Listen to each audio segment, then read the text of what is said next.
côté filles, c'est plus compliqué. C'est la stat qu'on a choisie aujourd'hui dans Retour Gagnant, pointée du doigt par Constance du compte X Jeux 7 et Maths.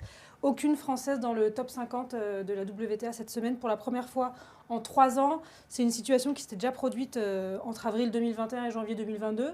Pas très longtemps, mais avant ça, il fallait remonter quand même aux années 80. 1986, nous dit Constance, pour retrouver la trace d'une semaine sans tricolore dans le top 50.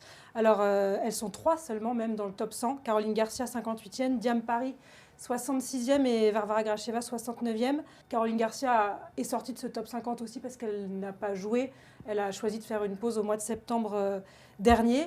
Elle va être attendue puisqu'elle revient sur les cours. A priori, fraîche mentalement, Romain libérée un petit peu de toutes ces tensions qu'elle avait accumulées. Elle se mettait beaucoup de pression les 2 dernières années. Et a priori, voilà, le défi pour elle maintenant, c'est de réussir à reprendre du plaisir. Et s'il y a du plaisir... Le jeu, de toute façon, elle l'a et tout le monde en est conscient. Après, vous parliez de... Mentalement, c'était difficile, mais elle avait une blessure à l'épaule aussi. Elle enchaînait quand même les tournois en ayant cette blessure-là. Elle n'arrivait pas à se libérer complètement. Vous l'avez dit, 2025, l'année de son mariage. Il y a tout pour se libérer pour Caroline Garcia. Moi, je trouve que on n'imagine pas assez, on ne dit pas assez ce qu'elle a fait dans sa carrière, Caroline Garcia, parce qu'elle a remporté 3 Masters 1000, l'équivalent des Masters 1000 chez les dames. Chez les messieurs, dans l'histoire de l'Air Open, il y en a 0 qui ont fait ça. Le Masters, il y a 0 messieurs qui ont réussi à remporter le Masters. Il y a juste une fille, c'est Amélie Mauresmo. Donc si on la classe dans l'Air Open, dans les meilleures françaises, elle est derrière Marie Pierce et Amélie Mauresmo.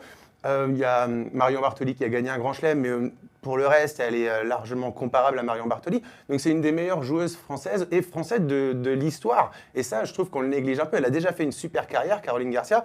Et on a parlé pas mal cette année de Richard Gasquet et du fait que dès 9 ans, on l'ait mis en futur numéro 1 mondial. Elle, chez les filles, c'est la seule. Candy Murray en 2011.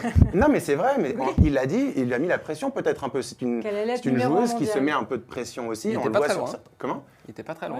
Il n'était pas très loin, il l'a senti, mais c'est vrai qu'on se rappelle de ce match contre Maria Sharapova. Elle avait marqué les esprits, elle a pris beaucoup de pression parce que c'est elle qui portait le tennis féminin ces dernières années. Si elle arrive à se libérer, Caroline Garcia, et c'est peut-être l'année où elle a fait ce break, tout lui est possible en fait. Elle a dit que peut-être si elle n'arrivait pas à bien jouer, elle arrêterait peut-être sa carrière, mais elle n'a pas de pression. Là, elle a 0 pression, je trouve. Le fait de le dire, c'est justement, au moins, je ne me mets pas de pression. Si c'est trop une souffrance, c'est pas la peine de continuer. Mais quand on va très très haut, forcément, on est attendu. Et c'est ce qui s'est passé avec elle. C'est pas facile à gérer. Et c'est vrai qu'elle était un peu toute seule. En plus, on a parlé de l'émulation chez les garçons. Chez les filles, elle était un peu toute seule à porter ces espoirs-là. Oui, justement, si là, elle joue, si elle arrive à jouer uniquement pour le plaisir, ce qui est pas non plus évident à faire, parce qu'on a des bonnes intentions, on se dit allez, je vais me faire plaisir, et puis on est souvent rattrapé par l'envie de gagner, par l'enjeu, par se dire est-ce qu'on est préparé. Si vraiment elle arrive à être dans cette démarche en disant je reviens sur le circuit, évidemment, pour essayer de gagner des matchs et être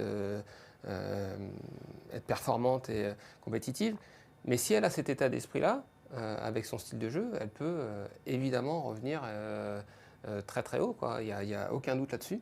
Et puis après, effectivement, vous l'avez dit, le reste, Diane qui était bien partie mais qui s'est blessée en Fed Cup, en Billie Jean Cup là plutôt, et qui a un 3e tour à défendre. Donc elle est arrivée pas préparée. Ça serait pour moi une grosse surprise qu'elle arrive à défendre les points qu'elle a cette année. Donc elle va chuter au classement. Pareil pour Clara qui est déjà sortie des 100 premières et qui a un 3e tour à défendre.